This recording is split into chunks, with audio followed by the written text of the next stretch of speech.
Hello बच्चों, कैसे हो आप लोग। आज का जो हमारा टॉपिक है यह है अर्थ मैग्नेटिज्म। हम लोग यहाँ पे चैप्टर डिस्कस कर रहे हैं मैटर एंड मैग्नेटिज्म या फिर मैग्नेटिज्म एंड मैटर। जो भी आपको मन करता है पहले बोलने का आप बोल लीजिए। और उसी का हमने फर्स्ट पार्ट में देखा था कि कुछ इंपॉर्टेंट टर्म्स थे, उसको हमने वहाँ पे डिस्कस किया हुआ था। फिर हमने डिस्कस किया था कि मैग्नेटिक फील्ड लाइंस कैसे होते हैं। और आज का जो हमारा टॉपिक रहेगा ये रहेगा अर्थ मैग्नेटिज्म के बारे में, कि अर्थ के अंदर जो मैग्नेटिज्म है वो किन चीजों की वजह से। ओके, तो कहानी है एक, सुनते चलिएगा। बात उस समय की है जब 600 बीसी की बात है। उस समय पे ग्रीस आइलैंड में ग्रीस आइलैंड में एक शहर हुआ करता था मैग्नीसिया। कौन सा शहर है? मैग्नीसिया। मैग्नीसिया के अंदर जो सेफर्ड थे, जो भेड़ चढ़ाते थे, उन्होंने कुछ चीजें ऑब्जर्व किया। ठीक है, ऑब्जर्व किया। क्या क्या ऑब्जर्व किया? तो उन्होंने देखा कि वो जो जूते पहनते थे, उनका जो जूता था, ठीक है, वो वुडन होता था। और वुडन जूतों में ना किल लगे होते थे, ठीक है, with iron nail. Iron nail वहां पे लगा होता था क्योंकि मिट्टी में, ताकि उनको क्या हो जाए, वहां पे ग्रिप मिल पाए। ये लो आइलैंड था, ये पहाड़ी नुमा इलाका था, ठीक है। तो वहां पे अगर ग्रिप बनाने के लिए रबर के उस समय सोर्स नहीं हुआ करते थे जैसे आज के दिन में। ये कहानी बड़ी पुरानी है, 600 बीसी की पुरानी के समय की बात है। तो उस समय क्या किया जाता है, तो लकड़ी का जूता बनाया जाता था, उसके अंदर नेल्स लगा दिए जाते थे, ताकि वो क्या करता है, अर्थ के अंदर जो है वो घुस जाए और इस तरीके से उनको ग्रिप मिल पाए। तो उन्होंने देखा कि उस आयरन नेल के अंदर छोटे छोटे पार्टिकल चिपक गए हैं। यहीं से बात समझ में आने लग गई कि भाई कोई ऐसा चीज होता है जो आयरन में चिपक जाता है या आयरन को चिपका लेते हैं, ठीक है। तो हमने यहाँ पे क्या लिख दिया कि वुडन नेल्स होते थे, और यहाँ पे जो सरफेस होता था, अर्थ सरफेस जो होता था, अर्थ सरफेस पार्टिकल्स जो होते थे वो चिपक जाते थे, ठीक है, स्टिक हो जाते थे। अब स्टिक हो गए तो यहां से समझ में आई कि अच्छा कोई ऐसा मटेरियल होगा जो चिपका लेता होगा।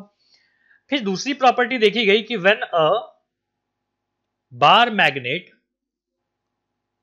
बार मैग्नेट मतलब जब मैग्नेटिज्म अब आ गया, तब एक बार मैग्नेट लिया गया कि भाई when a bar magnet is freely suspended, is freely suspended, it always rest in north south direction. अब देखो, जब ये मटेरियल मिल गया, पहचान हो गई कि भैया ये मैग्नेट होता है, तो एक बार मैग्नेट लिया गया, उसको हैंग किया गया, देखा गया कि जब भी ये रेस्ट पे आता है तो हमेशा नॉर्थ साउथ डायरेक्शन को बताता है। क्या मतलब हुआ इसका? मतलब बात की बात है ना, पहले हम देख लेते हैं कि क्या क्या चीजें हमने ऑब्जर्व किया। अगली बात थी कि द मैग्नेटिक फील्ड, एमएफ लिख देता हूं, magnetic field earth due to earth varies from place to place. Place to place ये वैरी करता था, ठीक है। आगे चल के इसकी बड़ी कहानियां बनी, बोला गया कि भाई अर्थ के अंदर एक बड़ा सा मैग्नेट है, ठीक है। ये सब कहानी थी, बट रियल मतलब इन चीजों का नहीं था। तो हम लोग उस चीज में नहीं पढ़ रहे कि कहानियां क्या क्या गढ़ी गई थी, इसके बारे में हमारी बात नहीं हो रही है। अगला था कि it was approximately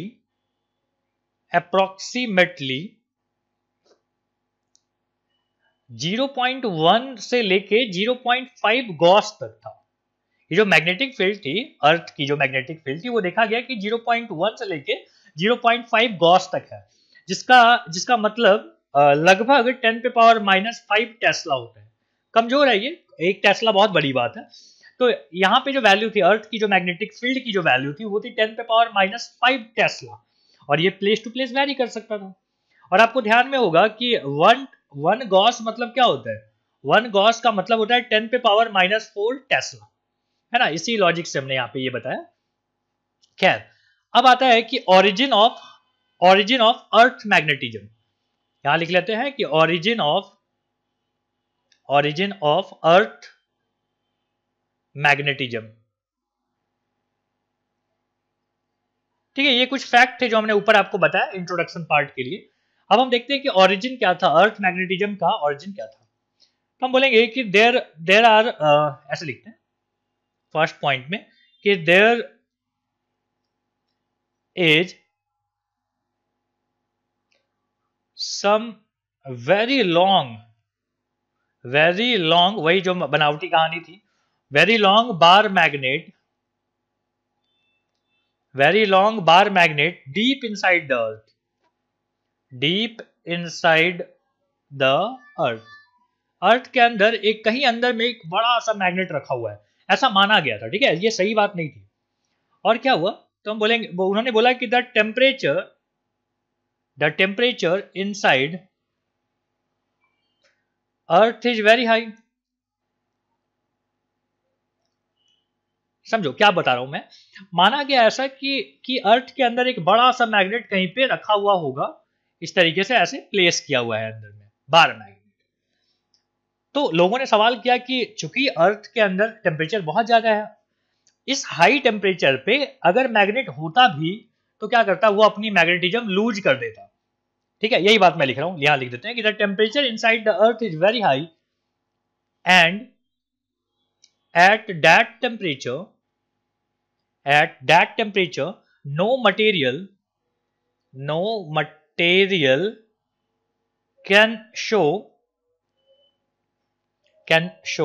magnetic property,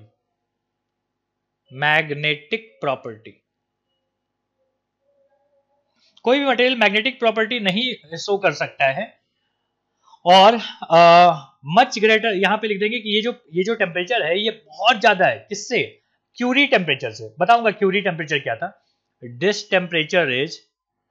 temperature is much more than curies temperature. अरे क्यूरी टेम्परेचर क्या था कि एक साइंटिस्ट है क्यूरी, मैडम क्यूरी, उन्होंने बताया कि एक पर्टिकुलर टेम्परेचर के बियॉन्ड कोई भी मटेरियल मैग्नेटिक प्रॉपर्टी को लूज कर देगा। और देखा गया कि अर्थ की जो टेम्परेचर होगी थ्योरेटिकली, वो टेम्परेचर क्यूरी टेम्परेचर से बहुत ज्यादा है। तो भैया इस टेम्परेचर पे कोई भी मटेरियल अपनी मैग्नेटिक प्रॉपर्टी को लूज कर देगा, मतलब ये जो बार मैग्नेट वाली जो थ्योरी थी ये गलत हो गई, है ना। तो यहां पे लिख देते हैं कि दिस थ्योरी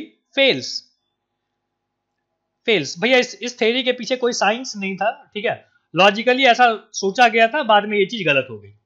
अब आते हैं अपन सेकेंड पॉइंट पे कि भाई अगली क्या मान्यताएं थी। तो अगला जो पार्ट था हमारा वो था, और ये मोस्ट एक्सेप्टेड भी था ये लॉजिक, अभी भी ये जो है वो उसको एक्सेप्ट किया गया है। तो बोल देते हैं कि मोस्ट एक्सपेक्टेड जो थ्योरी है वो ये है। कौन सा, तो बोलेंगे the metallic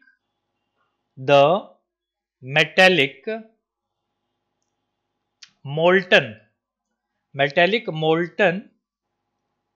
fluid inside the earth,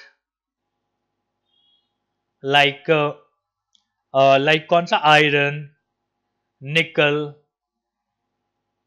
etcetera. कुछ हम लोग क्या बोल रहे हैं कि मोल्टन फॉर्म में अर्थ के अंदर क्या है, मेटल्स है, और ये मेटल्स फ्लूइड के फॉर्म में है। और चूंकि अर्थ रोटेट कर रहा है तो ये भी रोटेट कर रहे होंगे। लिख देते हैं इस बात को कि रोटेट्स विथ अर्थ। कौन रोटेट कर रहा है, तो हम बोलेंगे जो मोल्टन फॉर्म में आयरन, निकल, ये सब जो मेटल है ये अर्थ के साथ रोटेट कर रहा है। अब इसकी वजह से क्या होगा कि ये आयनाइज हो गया होगा, आयोनाइज्ड ड्यू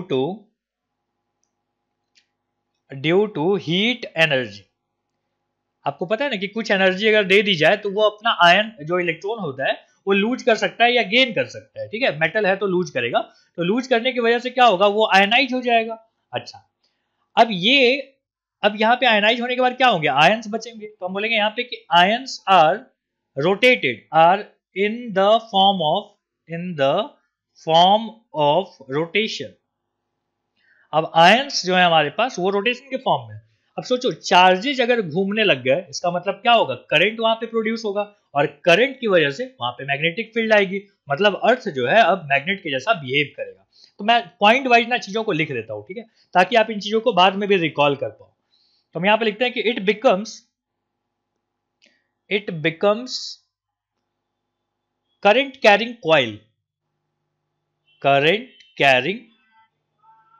कॉइल। समझ में आ रहा है क्या बोल रहा हूं। क्या हुआ, आयंस जब रोटेट करने लग गए, इसका मतलब है कि करंट इलेक्ट्रिसिटी फ्लो होने लग गया। और करंट इलेक्ट्रिसिटी फ्लो हो रहा है मतलब हम बोल रहे हैं कि करंट इलेक्ट्रिसिटी एक कॉइल से समझो फ्लो हो रहा है, ठीक है।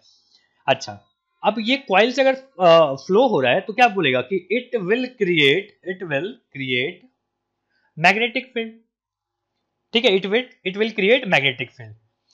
और यही रीजन को जो है मोस्ट एक्सपेक्टेड मतलब एक्सेप्टेड ये था, या एक्सपेक्टेड जो कारण है वो यही है कि अभी तक हम लोग यही मानते चल रहे हैं।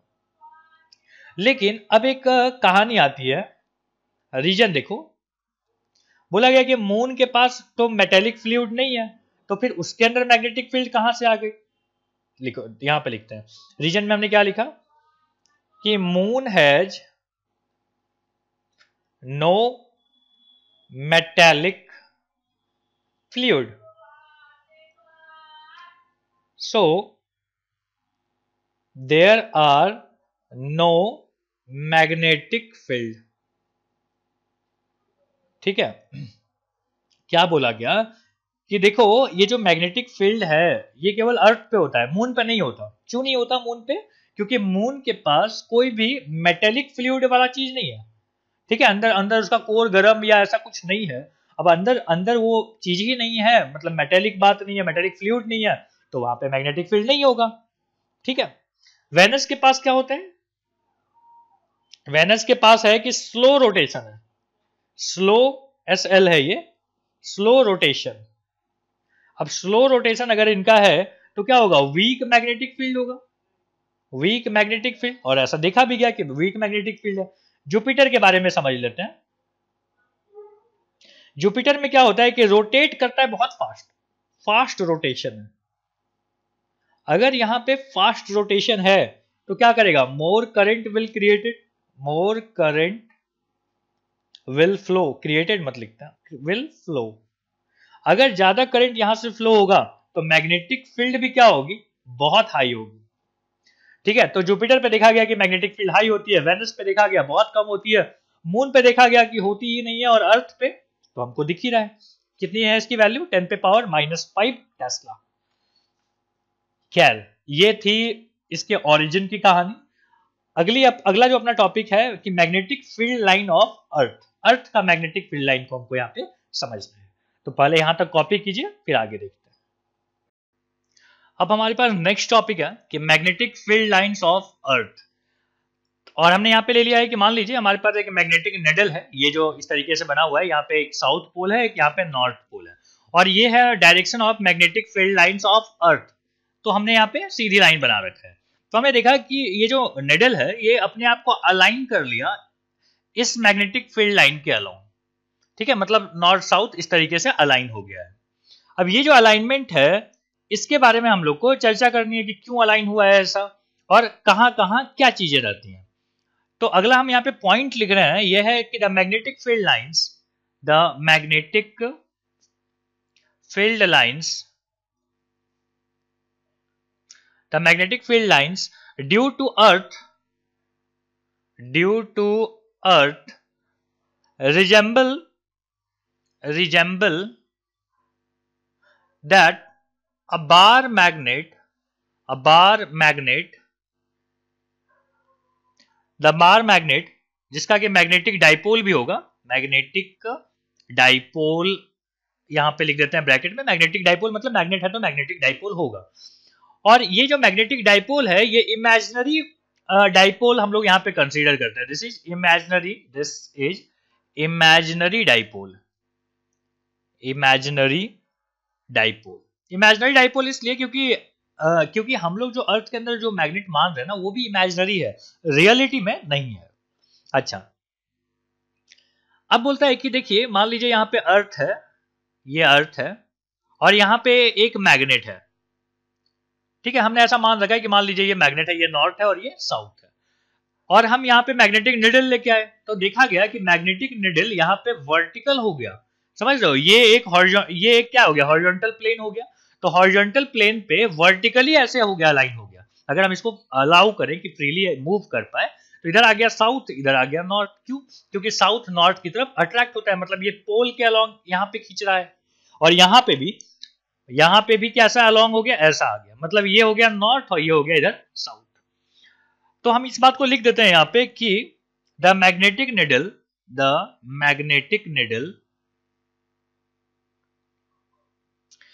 ठीक है, मैग्नेटिक एन डबल ई होता है, एन डबल ई, सही कर देते हैं। Magnetic needle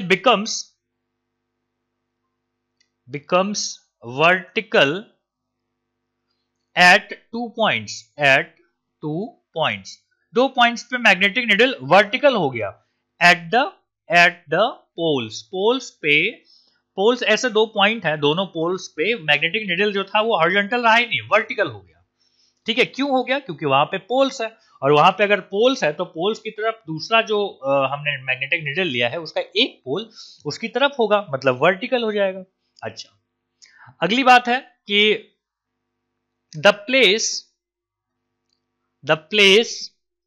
where where north pole of needle vertically downward,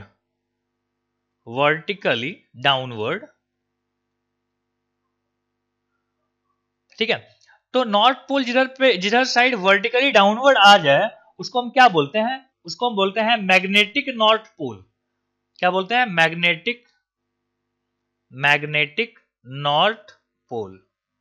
मतलब ये हो गया, ये वाला जो है ना, ये पॉइंट इसको हम बोलेंगे मैग्नेटिक नॉर्थ पोल, ठीक है। और इधर देखो साउथ है, तो इस पॉइंट को क्या बोलेंगे? इस पॉइंट को हम बोलेंगे मैग्नेटिक साउथ पोल। बात समझ में आ रही है? Magnetic north pole and magnetic south pole क्या होते हैं? तो यहां पे इस बात को लिख दो कि बाकी चीजें कंटिन्यू चलेंगी, उसको हम क्या बोलते हैं? नॉर्थ नहीं, यहाँ पे साउथ पोल है ना, south pole of the needle vertically downward अगर आ जाए तो हम उसको बोलते हैं मैग्नेटिक साउथ पोल। क्लियर है ये बात? अच्छा, अगला पॉइंट देखो क्या है। अगला पॉइंट है कि मान लीजिए यहाँ पे एक अर्थ है, अर्थ इस बार ज्यादा अच्छा गोल बनाऊंगा, ये रहा, और यहां पे हम एक बार मैग्नेट ले लेते हैं। चलो एक काम करो, फ्री हैंड बनाते हैं। तो बार मैग्नेट जो है वो आपका ये रहा,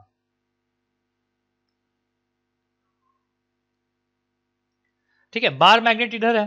अच्छा, यहां पे जो मतलब जियोमेट्रिकल जो नॉर्थ पोल होता है वो ऊपर होता है सीधा, ये लाइन के अलावा, मतलब ये है अपना नॉर्थ और ये हो गया साउथ। लेकिन जो हम लोग कंसीडर करते हैं कि इमेजिनरी एक बार होगा, ठीक है, तो वो कहां पे होगा? अच्छा, उल्टा बना दिया, देखो कोई नहीं, क्या फर्क पड़ता है, ठीक है। यहाँ पे नॉर्थ है और यहाँ पे क्या है? साउथ है।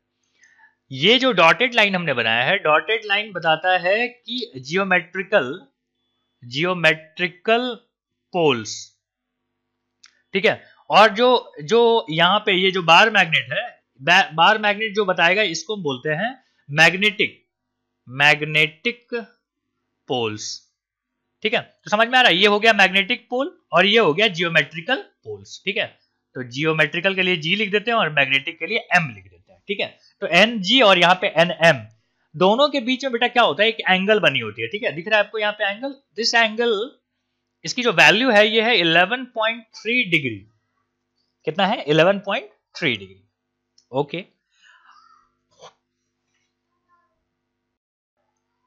अब दिमाग में एक बात आती है कि ये जो जियोमेट्रिकल पोल्स है इसके बारे में कैसे पता चला? अरे भाई, अर्थ इसी के अलोंग क्या करता है? रोटेट करता है, तो इसको हम बोलते हैं जियोमेट्रिकल पोल्स।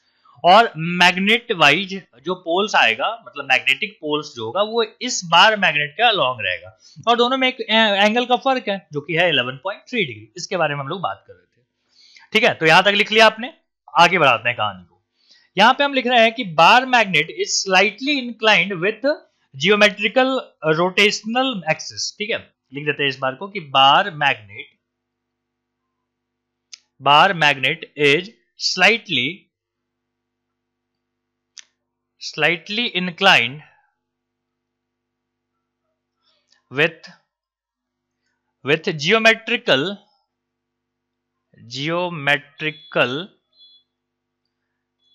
rotational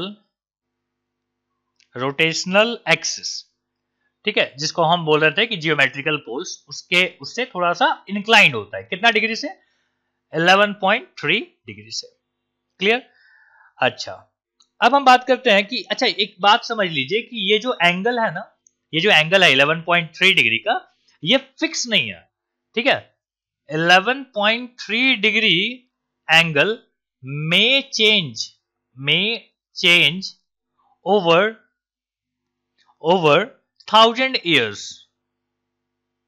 ठीक है, हो सकता है कि 1000-1500 साल में ये एंगल बदल जाए कुछ। ठीक है, तो आज जो हमने याद किया है, हो सकता है कि 1000 साल के बाद अगर मानवता जिंदा होंगी उस समय तक, तो उस समय क्या हो जाएगा कि हो सकता है हम अलग चीज पढ़े कि 11.5 पढ़े, 12 डिग्री, 30 डिग्री, 25 डिग्री, कुछ भी आगे आगे चेंज हो सकते हैं। खैर, उसके बाद आता है कि magnetic field lines of earth from south, लिख के बताते हैं इस बात को, है ना, कि magnetic field lines of earth from south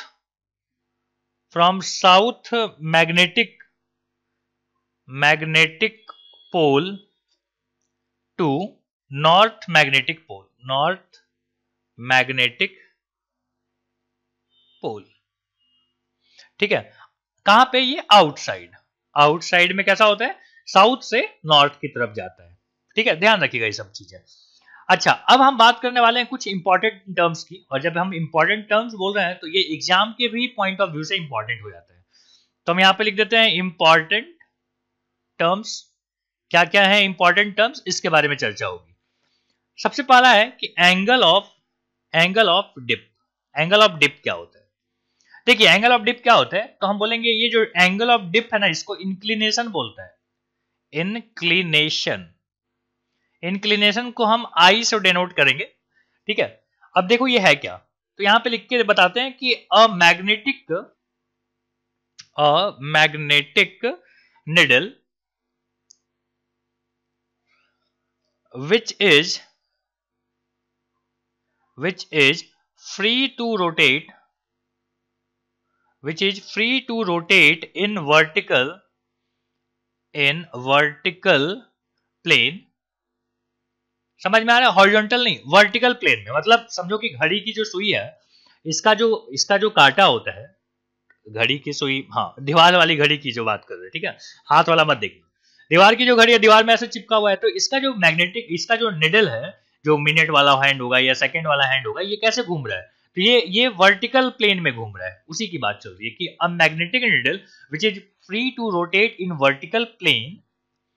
ठीक है, इसको हम क्या बोलते हैं? इसको हम बोलते हैं डिप निडल।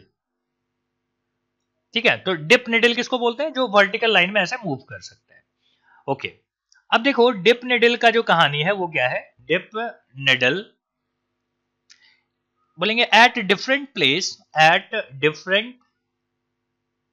प्लेस, ठीक है, अलग अलग जगह पे, ऑन अर्थ सरफेस। ठीक है, ये वैल्यू डिप निडल जो है वो अलग अलग देगा। तो हम यहां पे लिख देते हैं कि एंगल मेड, एरो मार्क दे के लिखते हैं, angle made by this needle, कौन सा? Dip needle, with horizontal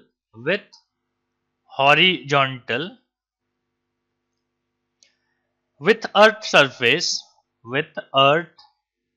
surface। मतलब समझो कि ये क्या हो गया, ये हो गया अपना अर्थ।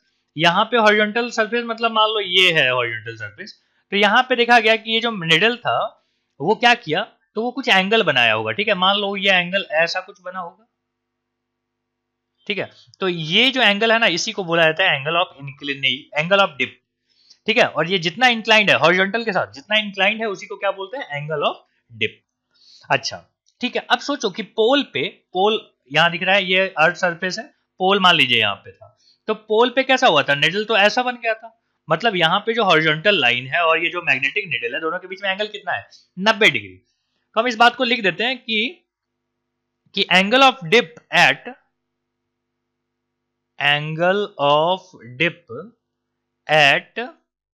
Magnetic equator is 0। इक्वेटर समझ में आ रहा है? यहां पे ये इक्वेटर है। इक्वेटर पे क्या हुआ कि इस तरीके से था, है ना, इस तरीके से, और इसका जो हॉरिजॉन्टल है ये ऐसा है, दोनों के बीच में एंगल कितना हो गया? 0 डिग्री। और 90 डिग्री वाली बात कहां पे है? पोल्स पे। तो हम लिख देते हैं कि एंगल ऑफ डिप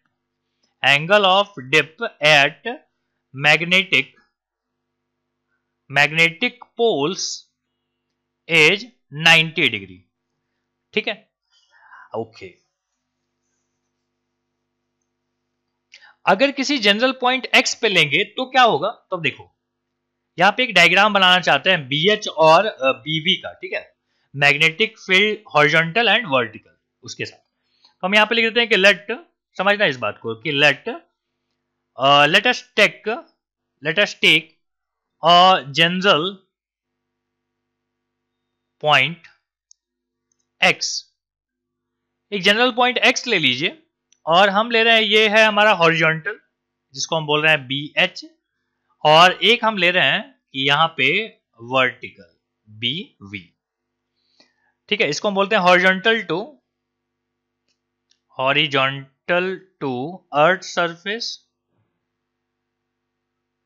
और यहां पे हम ले रहे हैं कि वर्टिकल, यहां लिख देते हैं, ठीक है, कि BH जो हमने लिया है ये क्या है भाई? तो हम बोलेंगे दिस इज हॉरिजॉन्टल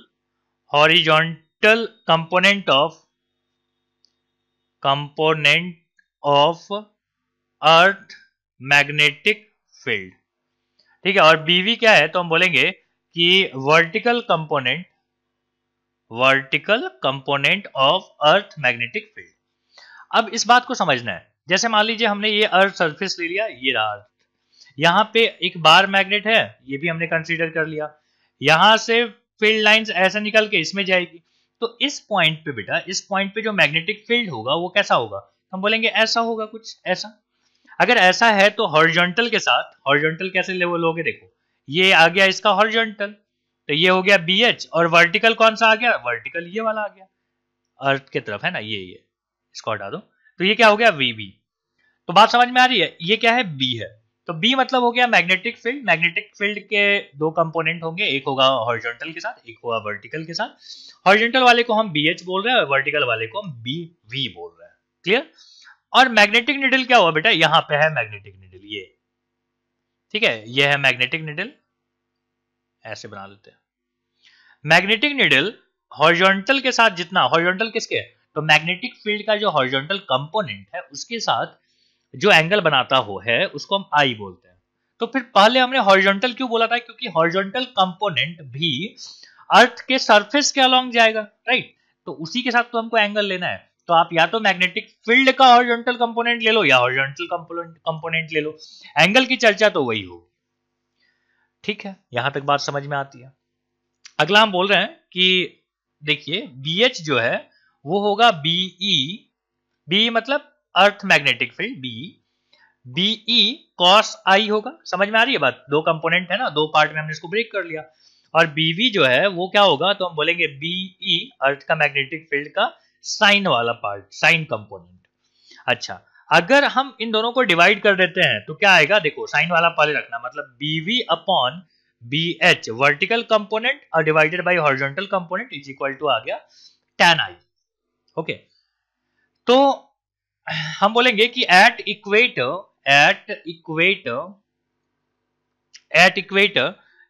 इक्वेटर पे BV जो होगा वो तो 0 होगा, क्योंकि सब कुछ जो है अलोंग हॉरिजॉन्टल है। तो ये 0 अगर होगा तो सोचो कि ऊपर का पार्ट अगर 0 आ गया तो हम क्या बोलेंगे कि I भी 0 हो जाएगा, मतलब tan I is equal to 0, so I is equal to 0।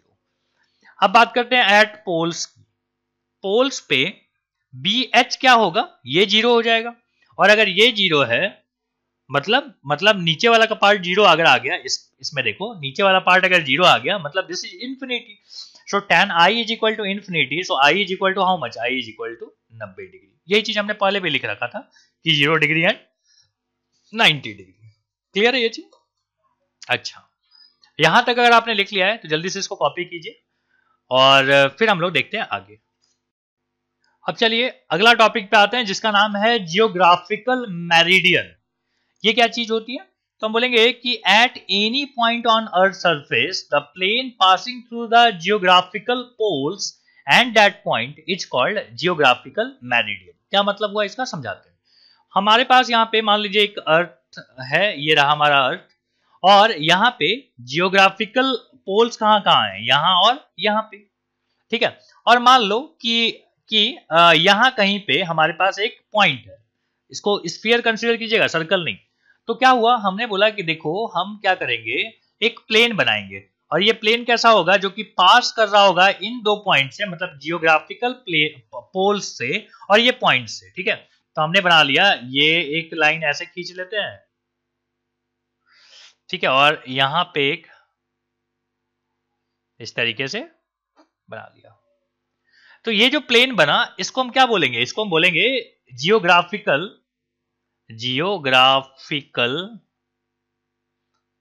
Meridian, ठीक है। अगर ये बात आपको समझने में थोड़ा सा भी दिक्कत हुआ है ना, तो आप एक काम करो, एक बॉल लो, ठीक है। बॉल में आपको क्या करना है कि एक किसी भी पॉइंट से आप उसको कट करना स्टार्ट करो, ठीक है। मान लो एक बड़ा सा चाकू लिया आपने, ऐसे कट किया। चाकू से जब आप कट करोगे, ध्यान रखिएगा आपका सेंटर जो पार्ट है ना, दोनों बॉल के ऊपर नीचे वाला जो पॉइंट है, उसको मैच करके जाना चाहिए। तो जहां से आप कट करोगे ना, वहां पे मान लीजिए आपने एक कार्डबोर्ड चिपका दो, तो वही कार्डबोर्ड जो है वो क्या है, वो है जियोग्राफिकल मेरिडियन। क्लियर हुआ ये बात, सोच समझ के, ठीक है, सोचो। जियोग्राफिकल मेरिडियन अगर हो गया, तो उसके बाद हमको पढ़ना है कि मैग्नेटिक मेरिडियन क्या होता है। तो मैग्नेटिक मेरिडियन हेडिंग लिख लेते हैं, मैग्नेटिक मेरिडियन। मैग्नेटिक मेरिडियन में क्या होता है कि कहानी तो सेम है, इस बार वो जियोग्राफिकल पोल से ना गुजरते हुए कहां से गुजरे, तो मैग्नेटिक पोल से गुजरे। तो हम लिखते हैं कि एट एनी पॉइंट, इसी के जैसा लिख देता हूं कि at any point on earth surface the plane passing through magnetic poles and that point is called magnetic meridian। अब यहां पे भी इसी तरीके का हम एक डायग्राम बनाना चाहेंगे कि हमारे पास एक सर्कल है, मतलब सर्कल नहीं है, स्फीयर है। स्फीयर में आपको पता चल गया कि इसका जो ये होता है, पोल होता है, वो थोड़ा सा टेढ़ा होता है ना, 11.2 डिग्री से इंक्लाइंड होता है। तो ये हमने ले लिया, और मान लीजिए ये एक पॉइंट था, तो यहां से एक प्लेन हमको लेके चलना है। तो हमने क्या किया, इस तरीके से एक लाइन यहाँ पे खींचा, ठीक है। और ये जो हमारा इस बार प्लेन बना है ना, ये प्लेन, इसको हम क्या बोलेंगे, this plane is called magnetic meridian, ठीक है। Magnetic meridian and geometrical meridian, दो पॉइंट्स थे हमारे पास, दोनों हमको समझ में आया। अब हम देखना चाहते हैं कि एंगल ऑफ डिक्लिनेशन क्या होता है, ठीक है। अगला टर्म है एंगल ऑफ डिप नहीं, एंगल ऑफ डिक्लिनेशन लिख देते हैं, एंगल ऑफ डिक्लिनेशन, ठीक है। DECLI है, क्या ना है, फिर से लिख दूं इस बात को, DECLI declination, angle of declination. अब इसकी बात करनी है, देखो एंगल ऑफ डिक्लिनेशन में क्या होता है कि हम बोलेंगे कि at any point on earth surface, लिख देते हैं eight any point on earth's surface, at any point on the earth's surface, the angle between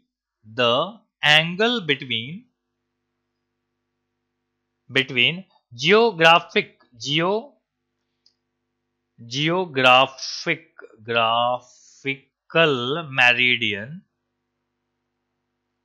ठीक है, geographical meridian and magnetic meridian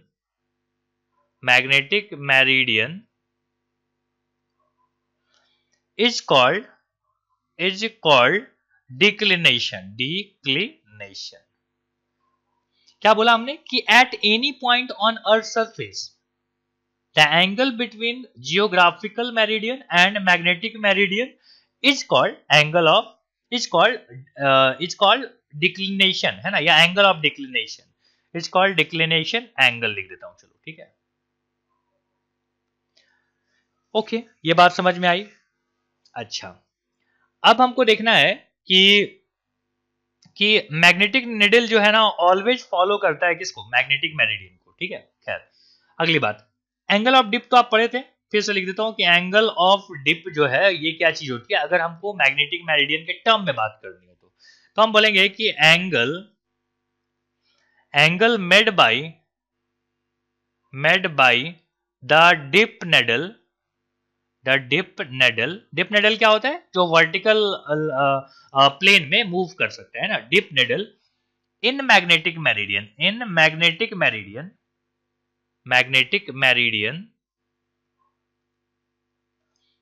meridian with the horizontal to the, लिख देता हूं, with the horizontal to earth surface is called angle of dip. क्या ये बात आपको समझ में आई है, क्या लिखा है, फिर से समझो। हम बोल रहे हैं angle made by the dip needle in magnetic meridian. जो प्लेन आप बनाए थे ना, मैग्नेटिक मेरिडियन वाला जो प्लेन था, उस प्लेन में अगर एंगल हम मेजर करेंगे किसके साथ, हॉरिजॉन्टल के साथ, उसी प्लेन में मेजर करना है, किसी और में नहीं, तो जो एंगल बनेगा हॉरिजॉन्टल के साथ उसी को हम बोलते हैं एंगल ऑफ डिप। क्या बोलते हैं, एंगल ऑफ डिप। ओके, तो इतनी जो चीजें हमने यहाँ पे पढ़ा है ना, इतनी जो चीजें पढ़ा है हमने 3-4 चीजें जो पढ़ा है, 3-4 चीजें नहीं, हम लोग एंगल ऑफ डिक्लिनेशन देखे हैं, एंगल ऑफ डिप देखे हैं, और horizontal component of earth magnetic field मतलब BH, इन तीनों को हम क्या बोलते हैं, एलिमेंट ऑफ अर्थ मैग्नेटिज्म। क्या होता है, लिख के बताता हूं, है एलिमेंट्स ऑफ अर्थ मैग्नेटिज्म। जिसमें हमने क्या देख लिया, हमने देखा कि these are those elements which gives the accurate calculation of magnetic field and the direction of Earth's magnetism, ठीक है। These are those elements which gives the accurate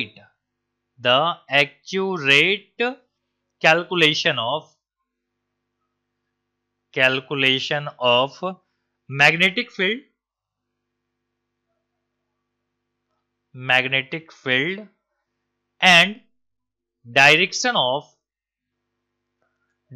of Earth's magnetism। Okay, earth magnetism तो कितने होते हैं, तो हम बोलेंगे 3 elements होते हैं। 3 एलिमेंट्स कौन कौन से हैं, जिनका हमने अभी आपको नाम बताया था। पहला कौन है, तो हम बोलेंगे एंगल ऑफ डिक्लिनेशन। सेकेंड है एंगल ऑफ डिप, और थर्ड हमारे पास है हॉरिजॉन्टल कंपोनेंट ऑफ, लिख देते हैं, मतलब BH है। BH समझ में आ रहा है ना आपको, क्या होता है ये, हम बोलेंगे horizontal component of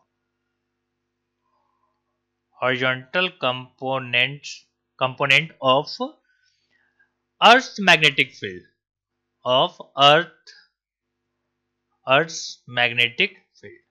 okay, MF लिख दिया हमने। तो ये हो गया हमारे पास एलिमेंट्स ऑफ अर्थ मैग्नेटिज्म। और इसी के साथ हमारा ये लेक्चर, आज का लेक्चर यहाँ पे खत्म होता है। अगले लेक्चर में हम लोग मिलेंगे और वहां पे हम बात करेंगे कि क्या कारण है कि एक मैटर में मैग्नेटिज्म होता है, ठीक है। इस पे चर्चा चलेगी। तब तक के लिए रिवीजन करते रहिए, पढ़ाई करते रहिए। Thank you.